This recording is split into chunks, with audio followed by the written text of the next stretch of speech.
उपवासाला खाता येईल असे फ्रूट कस्टर्ड मी आज तुमच्यासाठी घेऊन आले आहे.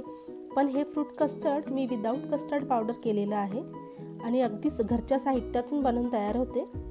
हे क्रीमी दिसणारं फ्रूट कस्टर्ड मी कसं बनवणार आहे त्यासाठी तुम्ही हा व्हिडिओ शेवटपर्यंत नक्की बघा. चला तर मग आपण कृतीला सुरुवात करूया. इथे मी कस्टर्ड बनवण्यासाठी 1 वाटी मखाना घेतलेले आहे, तसे ड्रायफ्रूट्स घेतले आहे. याच्यामध्ये मी काजू आणि बदाम घेतलेले आहे. 10 ते 15 काजू बदाम घेतले आहे प्रत्येकी. बदाम मी आधीच पाण्यामध्ये भिजत ठेवलेले होते आणि 2 चमचे मी ते मगज बी सुद्धा पाण्यात भिजवून ठेवले होते. सगळं साहित्य आपण एकत्र करून घेणार आहोत. हे साहित्य मी कोमट दुधामध्ये भिजवणार आहे. त्यासाठी मी ते 1 वाटी कोमट दूध घेतलेलं आहे. दुधामध्ये मी आधीच केसर भिजत घातलेली होती. त्यानंतर आपण हे साहित्य 10 मिनिटं तरी आपण याला भिजत ठेवणार आहोत, जेणेकरून आपले हे जे साहित्य आहे व्यवस्थित भिजले जाईल आणि जे मखाने आहे तेही सॉफ्ट होतील. 10 मिनिटानंतर तुम्ही पाहू शकतात रंग किती सुंदर आला आहे आणि सगळं साहित्य व्यवस्थित भिजलेलं आहे. केशर टाकल्यामुळे सुंदर असा रंग आलेला आहे. हे बघा, आपले इथे हे मखाने व्यवस्थित भिजलेले आहे. तर हे सगळं साहित्य मी मिक्सरच्या भांड्यात काढून घेतलेलं आहे आणि याच्यामध्ये मी 2 चमचे एवढी साखर घातली आहे. छान असं मऊ वाटून घ्यायचं आहे आपल्याला. या दुधामध्येच व्यवस्थित वाटलं जातं. हे बघा, अशी कन्सिस्टन्सी पाहिजे याची.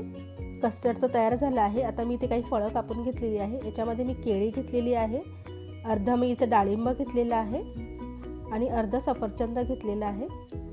जे आपण मिश्रण मिक्सरला वाटलं होतं कस्टर्डचं ते इथे मी बोलमध्ये काढून घेतलं आहे. सगळे फळं आपण याच्यामध्ये मिक्स करणार आहोत. तुम्ही इथे तुमच्या आवडीप्रमाणे अजून काही फळं ॲड करू शकतात. पाव चमचा एवढे मी इथे वेलची पावडरही घातलेली आहे. व्यवस्थित मिक्स करून घ्यायचं आहे इथे आपल्याला. हे बघा, तुम्ही कन्सिस्टन्सी पाहू शकतात. याच्यामध्ये मी अजिबातच कस्टर्ड पावडरचा वापर केलेला नाही आहे. तुम्ही हे उपवासाला सुद्धा खाऊ शकतात.